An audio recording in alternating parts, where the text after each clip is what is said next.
Hi everyone, welcome to the last day of the 26 Days to Greatness Challenge. And today with us we have Kirsten Stendevad, who is going to be talking to us about stepping into your illuminary zone.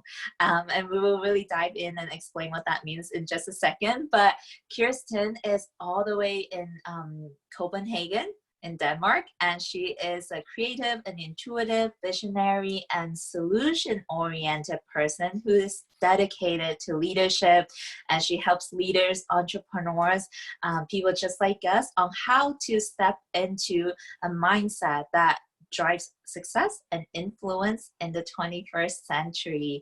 So with that being said, Kirsten, thank you for being on here today. I'm really excited to talk to you. Yeah, I'm so honored that you want to have me, that you found me all the way in Denmark.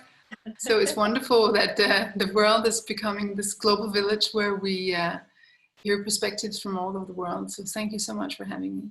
Yeah, it's so amazing how the internet can just connect us with people from literally all across the globe. And today, this topic is so dear to my heart because it resonates with my journey, and I think it is so important. But before we get into that, Kirsten, I would love for our listeners to get to know you a little bit better. Who is Kirsten? Can you share with us your story? Well, that is always like an easy question to answer, isn't it? Now, who am I? I'm from Copenhagen, Denmark, but I grew up in Brussels, which is the heart of Europe, in an international environment. And I spent 10 years in New York City. So I lived half of my life outside of Denmark. And that has taught me to build bridge between cultures. I learned early on that every culture has a piece of the puzzle. So I got very curious about finding out what is that particular culture's piece of the puzzle. And later on, I have become very occupied with how people all carry a piece of the puzzle, the bigger puzzle. So, you know, if you imagine that life solution is one big, huge puzzle. So, you know, that if there's one missing, I mean, you can have 99 pieces, but if there's one missing, there's something missing. So what my work is all about is to help people find out what is my piece of the puzzle and get it put there. And I think that has become even more urgent now. Yeah. So I have been very preoccupied with building bridge between cultures for all of my professional life. I lived in the US. I worked as a correspondent for Scandinavian media, writing stories and doing TV and radio about people and businesses who were able to lead themselves in new manners so that it was a good deal for everybody. Mm-hmm. So that it was not either or both, but instead both and. And I find that's very much part of the 21st century paradigm that we now have to adopt to. No more either or. No more struggling and suffering. Enough. Now we need to shift paradigm we would need to get into our illuminary zone where that is no longer necessary, and where we can actually flow with life's natural rhythm and be carried also by that. So so that has been my preoccupation. And then I came back to Denmark in 2003 because I became a mother, and so it was a good time to come back to my home country. I started writing books. I've written 7 trendsetting books on 21st century paradigms. The first one was about how to turn motherhood into a career booster. Not a career buster, but a career booster. And I've written lots of different books about, you know, new ways of doing things. I wrote a book for women about how to have more money and more time at the same time. So again, this both and. Mm-hmm. And my latest book is around, it's called The Future is Feminine. It's coming out in English in beginning of 21. And that's about this new paradigm that we're entering that is much more feminine for all genders. Mm-hmm. And why is that so, and how do we adapt, whether we're women or men or whatever we call ourselves? And today I work as a, I've always been very preoccupied with the feminine. I've had a goddess school for many years. And I've also had a millenary school for women entrepreneurs. And now I have an Illuminary Leadership Academy where I teach leadership based on the feminine model, the new leadership. So that's in short to answer your question. It's beautiful.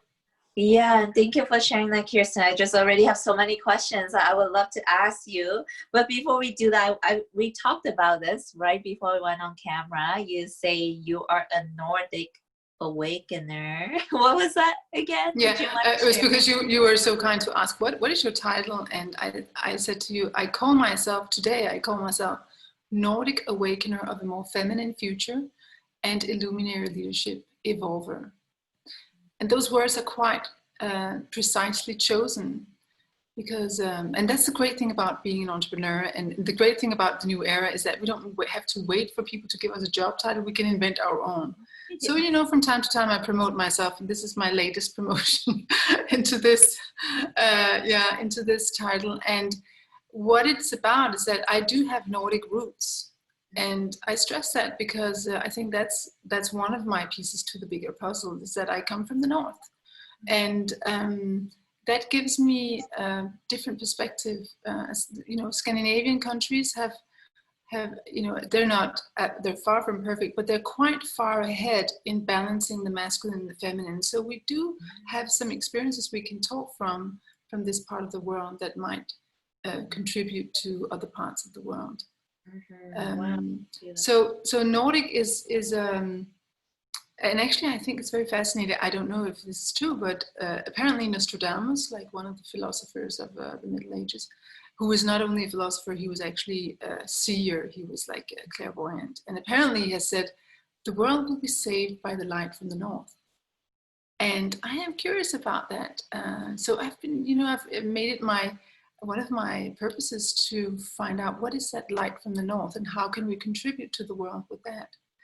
And the guy who wrote the book 7 Principles of Highly Effective People, Stephen Covey, he came to visit Copenhagen one day, and he said, I think the new will come from the Nordic countries, because nowhere else in the world is that there this kind of surplus, we have such a high standard of living, and that's not only a good thing because it also makes people slightly comfortable. So it's not necessarily that drives innovation, but there is something to be curious about and explore there. So I'm on the lookout for what are the interesting new solutions that we can participate with, that we can contribute to the world. So that's the Nordic. And then the more feminine future is that I think I'm one of the many voices for the rise of the divine feminine, a Nordic one. And what I am preoccupied with is that this big shift happening. We are in a big shift of consciousness. And what is that shift all about? And I've been spending many years exploring the feminine in myself, because I was missing it, because I was one of the many women who was missing. What is the feminine? I didn't even know what it was. I mean, 20 years ago, I was like, I know there's something, the feminine mystique, what is that all about? And so I've been curious about that question, and I've researched it and experimented a lot with different feminine archetypes and feminine erotic intelligence, and what is this feminine intuition, and what is the feminine contribution. And I have concluded now that the world absolutely has to get more feminine to get into balance. And this is not something only I say. My book, I wrote this book called The Future is Feminine. I really love that it has bling bling on the front page. It's actually, what I really love about it is that this is published by the most prestigious business publisher in Denmark. So I'm really proud that I got this published with bling bling on the front page, because it's a book about the feminine, right? And we like beauty, don't we? So, but this book is incredibly heavily researched, full of all kinds of evidence for the power of yin, how we can use that in businesses and in governments and so on. And that was important for me to make a statement, to make the argument for the importance of yin. And I think it's even more important now because the world is in such a big crisis. Yeah. So how do we get out of this crisis? How do we rise to the next level? How do we turn this crisis into a quantum leap? And I believe it's by really, it's by stopping being so one-sided and only using one side of ourselves, the masculine side, and starting to employ also the feminine and the mix between the two, so we can really create fruitful collaboration, synergy between the two. So that's one of my big themes and big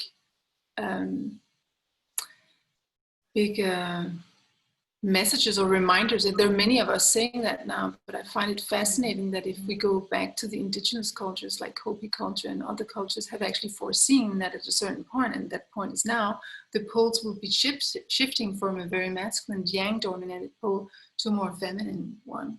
So that's where we are right now. And I'm one of the ones who remind people of that and help them translate what does that mean, and help them actually adapt to this new paradigm, because it really requires a shift of paradigm. And then you know that the Illuminary leadership evolver is about evolving the awakening and evolving the Illuminary leadership within each person, and especially the people who have a lot of leadership DNA within them. And I believe entrepreneurs have that, otherwise they would never be entrepreneurs. Change makers, fiery souls, but also in corporations there are many gems, hidden gems that actually are the imaginal selves who have the new, they contain the new, the DNA of the new paradigm. And my service is to help spot them and help them help them see their own light, and help them turn up their own light, and help them evolve their leadership so that they contribute to a bright future at home, at work, and in the world. Oh, you put that so beautifully, Kirsten. I love that. So exciting topic, because like I mentioned at the beginning, I'm just so super, it's close to my heart, because I am starting to awaken to the divine feminine energy in me. Because like looking back now, I realize how much of my journey has been me in my masculine, the hustling, the grinding, the motivating myself to work and just pushing. It was not in my core essence, and it became a point where I just like, you know, in desperation, no results, and just like, you know, not loving what I do anymore. But when I realized the power of the yin and yang energy, the harmony, that's when everything started to change for me. So Kirsten, I would love for you to really like touch more on this topic of feminine leadership or feminine energy and what that looks like, and kind of just, you know, help some of our listeners that get wondering right now that it's gender related, like, you know, clarify what that means. Yeah, I mean, fortunately, we are getting more conscious about what the feminine is all about.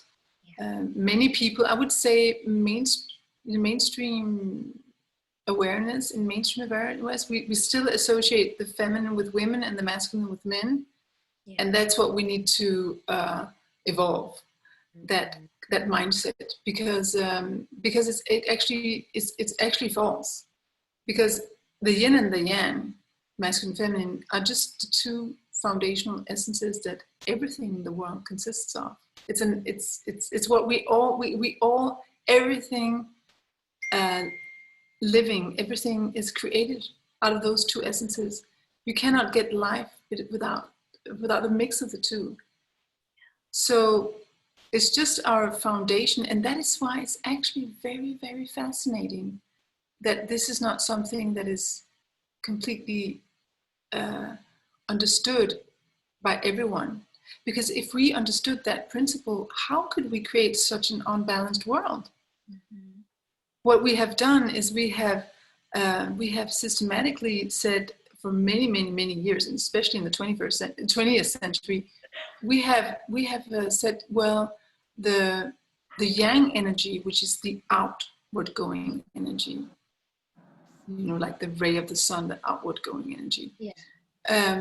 That energy is much more important and valuable than the feminine energy, which is the magnetic energy, like the moon, it's drawing towards it.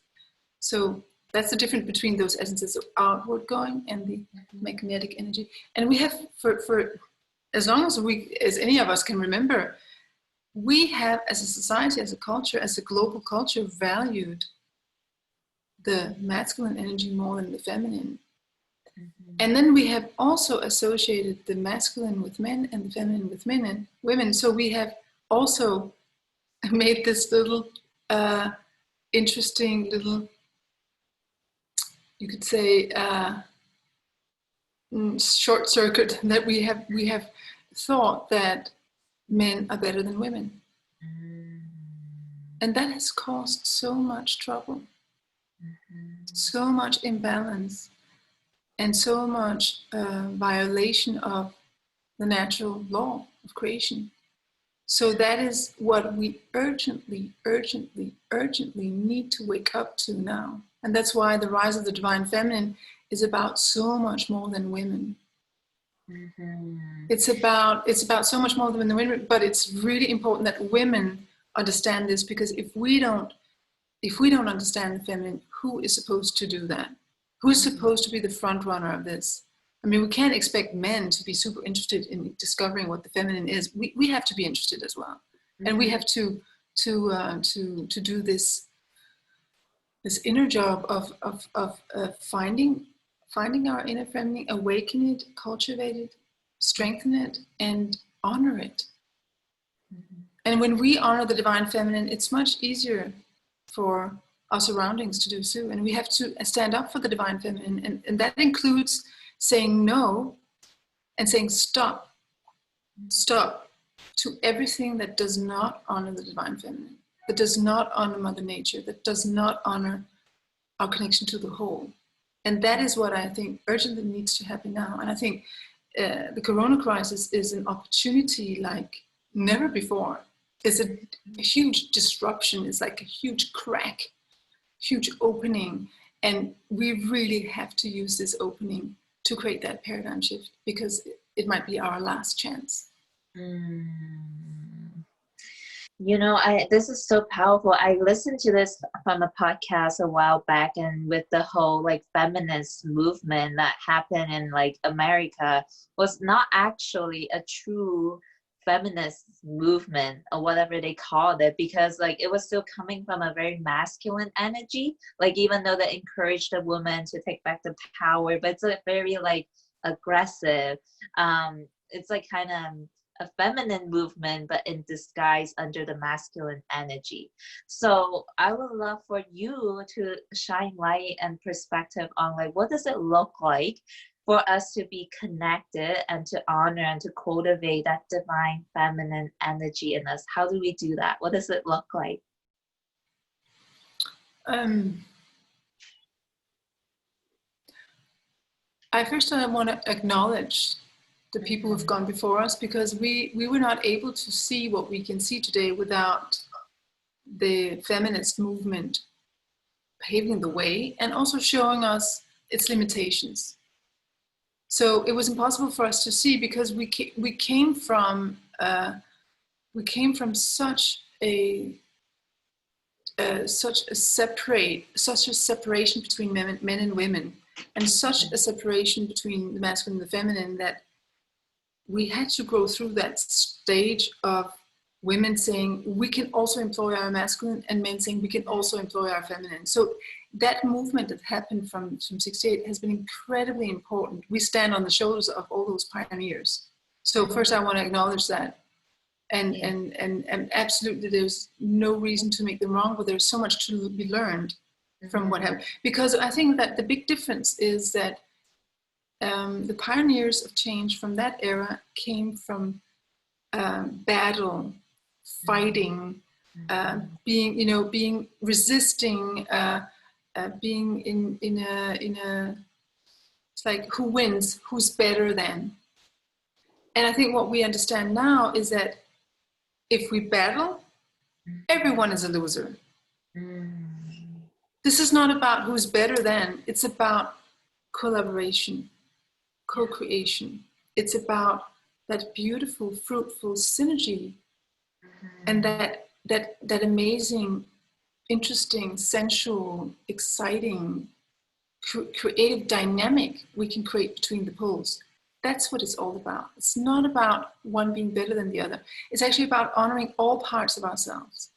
So men honoring the divine feminine within them and the divine masculine, and the same with women. It's a completely different stage of consciousness, and how fortunate it is to be alive at this time and experience that. What a blessing, what a privilege to be alive at this time and to be able to witness this change and participate in it, and be one of the new beings exercising, practicing this. This is an amazing thing. So I think what is different now is that we, in the new movement, we come from love. We come from love of both the masculine and the feminine, love for the small self, and seeing it with compassionate eyes. Yeah, this is as stupid as I was yesterday. Wasn't that cute of me to not know what I didn't know? So we look at ourselves and each other with much milder eyes. And we come from, we are learning that there's one part of us, the ego, that is very judgmental and very condemning and very stingy towards ourselves and towards others, and who's always into separation. You're different from me, so I'm afraid of you, and I'm on guard. I have my guards up, and I don't know if you're an enemy or a friend, and even if you are a friend, I don't know how long you're going to remain a friend. Fear-based living, which makes life very, very stressful. Yeah. And now we're getting into, now we're understanding, well, the mind is just a small part of us. There's like a whole, there's like endless consciousness outside of the little p, the little mind. So we can also regard life from there. And there's such a vast place to look at life from. And it's so much more room for everybody. And there's also the recognizing that you are me and I am you. And we share we all breathe the same air. We all have heartbeats. We all have the same 20 problems, 20 challenges that we're trying to solve. And so we're so alike. So it's a different way of seeing things. And I think that the feminine principle is a lot about wholeness and unity. Not that the masculine is not, it's not that the feminine is suddenly the wise one. But it's just, the feminine is the life-giving and life-carrying principle. And that just makes a difference. It's just so in touch with life itself and what nourishes life. And the masculine has a huge role to play in protecting the life-giving energy. And that's what we need to invite the masculine in all of us, in ourselves as women and in ourselves as men, but also all these beautiful men on the planet to step into what they are really, really capable of doing, which is an extraordinary thing, which is to protect the mother, to protect new life, to protect life itself, and to create the containers for this, for the fruition of life. So that's the invitation for men, and that's why, if there are any men listening to this, I just honor them so much as heroes, because it says something about them that they listen to this. And I honor them so much, and I also honor the women who are pioneers of this change. It's such an important change, and I would say it's a matter of life and death now. Yeah. We have to understand this, and fast. This is like deep stuff that we're talking about, Kirsten. So it sounds like really the first step is changing the paradigms that we have when it comes to what we think of the divine masculine and the divine feminine, really just shifting those paradigms around those concepts. And then we want to be conscious about just every day how we're showing up. For me, like what really started to work for me to connect with my divine feminine is that, like you mentioned, anytime that judgmental voice comes up, I, instead of trying to fight it or resist it or try to make it go away, I just hold space, like cultivate a sense of compassion and love and patience. And I feel like the more I do that, the more I feel like I'm shifting back into like that balance between the two. Is that like some things that you do? Like what are some exercise that we can do to awaken or to cultivate that divine feminine energy? Well, I just want to say I'm so touched by what you say, because yeah, I think that's one of the main ingredients. And for me, it's very touching that you are, I believe, you know, I don't know how old you are, but I believe you look like one from the millennium, the famous millennium generation. And it's just so, my son, who's also from that generation, but it's just, it's very touching to me that you already know what has taken my generation, I'm from Generation X, so many years to understand, and I would say many from my generation don't understand and apply that yet. So for me, that you already know this at the age, are you 25? Yes. Yeah. So that you already know this, and not only know it but practices, that gives me so much hope, because that's the way forward. It's the way forward, that we make friends with ourselves. When we make friends with ourselves, it's much more easy to make friends with the outside world. As long as we are enemies with ourselves, I mean, we see enemies everywhere. So because the world is also mirroring our inside, right? So it's really touching, and I really want to honor you for your leadership. For me, that's illuminary leadership. It's like whatever makes you shine makes you a shining example of a way to go. And there are fortunately many paths to go, but I don't think we can get around inner peace. You know, we have to make peace inside of ourselves, and I think that will make it very challenging to create war outside, because why would we disturb the peace? Yeah. But it is a process. It takes a little bit of or a lot of shedding the old and adopting the new. And for me, it has made a big difference to become aware of the ways of the ego and the ways of the soul, how these two paradigms are very different. And it had also made a big difference. One of the first things I started practicing was actually inspired. I think you always have to honor your sources. One of the first things I started experimenting it with was I started practicing Kundalini yoga, and experienced how much you can change your psyche through the body. How smart is that? You know, you can sit and talk about your problems for ages, but if you just work through the body, you can make fast changes, because the body doesn't lie. It doesn't go into the stories of the mind. How smart is that? And another thing that inspired me at the goddess school, you know, my goddess school was an experiment. It was a lab, and I didn't have all the answers, but we tested some things. And one of the things we tested was something that I was inspired by one of my dear sisters in New York City. She's called Mama Gina, and she has a school for movement arts, and she had been written several books about the power of pleasure. So we experimented with it at my goddess school. We said, okay, let's try it.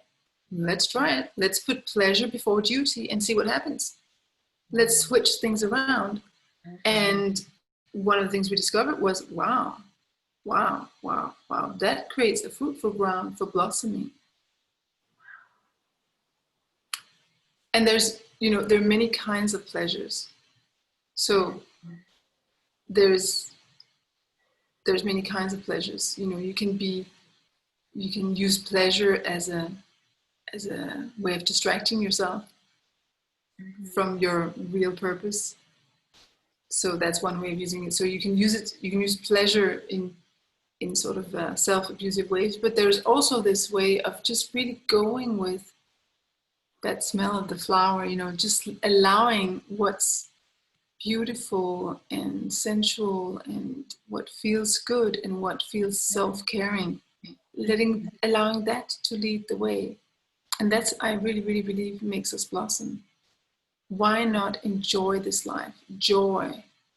I mean, why not let and I know that's easier said than done. It does require, for me, has required going through the darkness, to be willing to face the darkness. That's how I actually, you know, got so much more light into my system, was really facing the inner darkness and going through crisis with the attitude of going up instead of down. And that has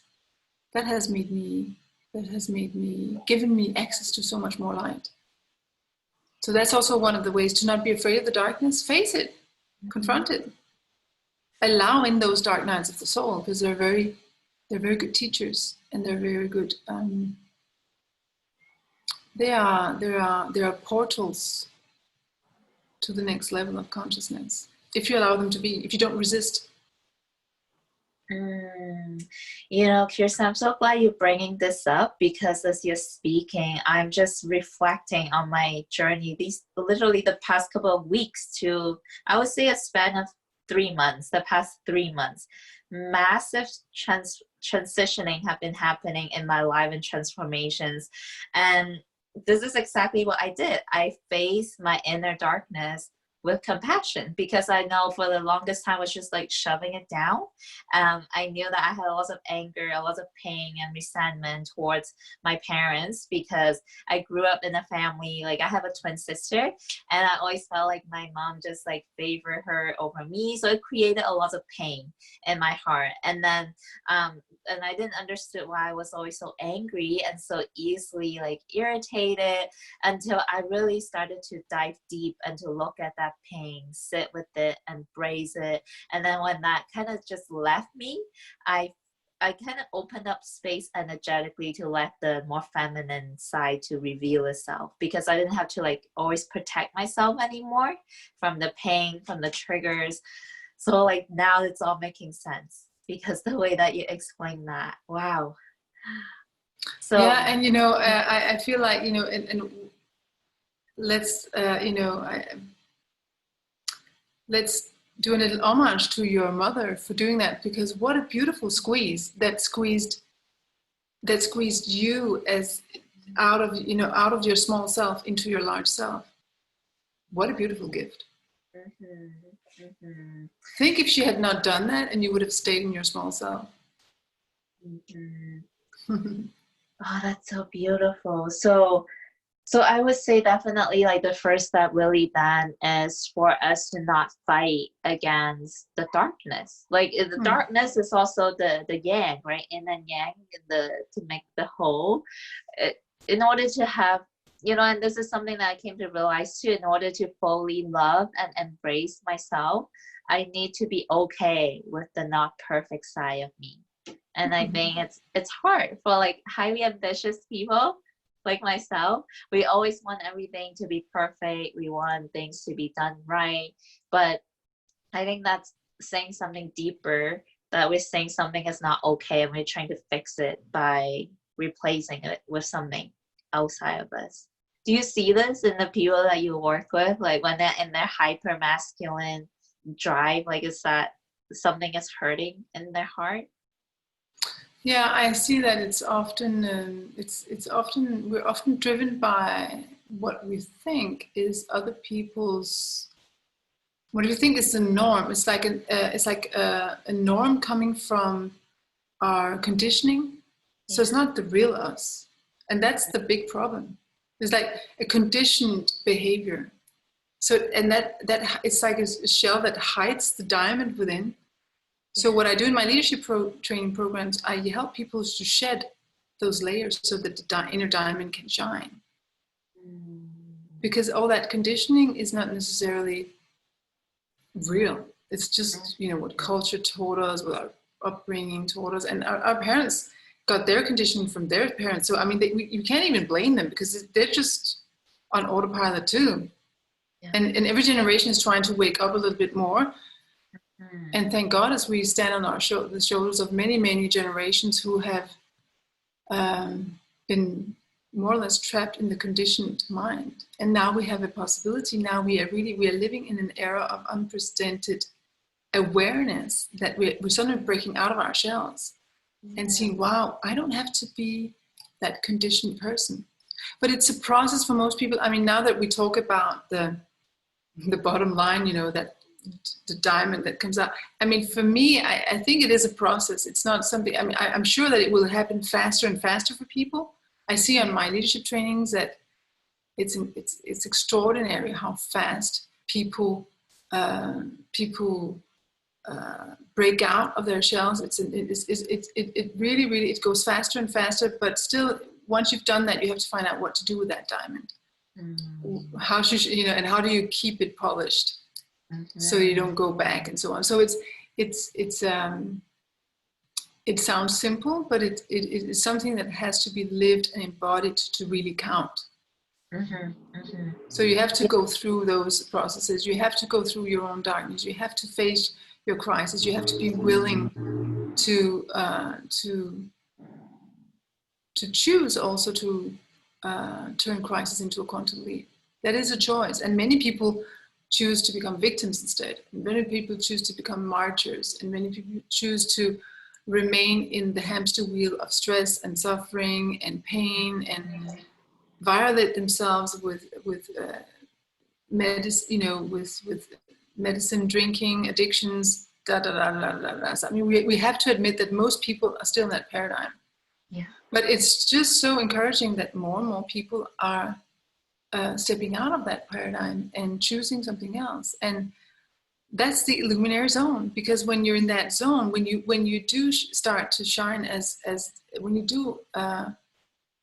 you have done the work and shed some layers and opened up for that inner diamond and allowed it to shine, then you sort of illuminate the environment, and people can, you shine so much that other people are inspired by you, and you can also light up the path for others to take. And I believe this is very important, because I believe that it is now clear no one is safe before everyone is. So we are no longer in that paradigm where we can say, oh, we don't care about, you know, what's happening in a little market in China, you know, whatever, that's their own problem. Well. It is not, because we are all connected.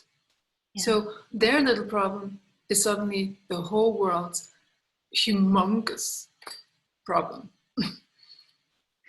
So we cannot no longer say that. So we do have to be, to take care that everyone comes on board the light boat. And that's what my work is all about. And like you mentioned, this pandemic that's happening as we speak right now, it's really shedding a lot of powerful wisdom onto the lives of everyone. It's all about like that, we're all connected, and we need to, and that comes back down to cultivating that divine feminine energy, which is all encompassing, like we are all together, that community, unity, you know, that nurturing, life-giving qualities. But I'm so glad that you brought up, Kirsten, about this being like a never-ending process that we get to embrace, because that's such a good way for us to wrap this up right now. It's like, even though our listeners, I'm so honored, like appreciative that you guys have been following us for the past 26 days. I want you guys to understand that the real work happens now. Like, you have all these tools that you have learned from people like Kirsten and the amazing experts. The work happens now. What are you going to do with it? You have the tools in your toolbox, and you know, there are so many powerful ways that you can continue to deepen your craft and your journey. And now I want to ask Kirsten this: if our listeners want to continue to dive deeper and just like learn how to cultivate this divine feminine energy, stepping into the illuminary zone with you, how can they continue to learn from you and find you online? Well, I have a couple of different ways. One way, if you're interested in feminine and the feminine future, you can go to my site called internationalfeminineLeadershipacademy.com, and there you will find a free 10-part video course on the feminine future. And if you want to really cultivate your feminine future leadership, you can take one of my leadership training programs where we flex those muscles, and where I help you, where I go out of my way. I use very radical methods. I have energy workers, all kinds of, people to accelerate the shift, because I think we don't have much time. So I always say to people, it takes 9 months to be reborn as the leader of the new era, as a diamond. And so that's one of the things you can do. But you can get a free taste of it at my International Feminine Leadership Academy.